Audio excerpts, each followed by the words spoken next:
હેમતણી કિંમત જાણવા જઈ ઊભો સોનીડાને હાથ, હેમતણી કિંમત જાણવા જઈ ઊભો સોનીડાને હાથ, એમ કહેતા હું, એમ કહેતા સોનું, કંચન કહેતા સોનું.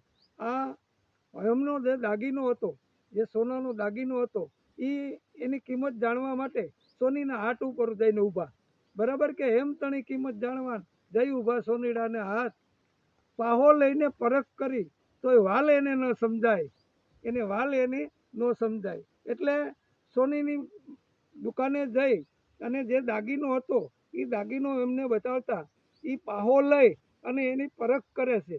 પરખ કરે છે એટલે 1 લીટો મારે, 2 લીટા મારે, 3 લીટા મારે અને 4 લીટા માર્યા પછી છતાં પણ એને સંતોષ ન થાય, એની પારખ ન હોય એની પાસે, જેથી કરીને એ એસિડનું 1 ટીપું નાખી અને પછી એમ કહેવામાં આવે છે કે ભાઈ આ સોનું છે એ 12 વલું, 14 વલું કે 15 વલું છે. બરાબર છે. એટલે હેમતણી કિંમત જાણવા જઈ ઊભો સોનીડાને હાથ, પાહો લઈને પારખ કરી તો વાલ એને ન સમજાય.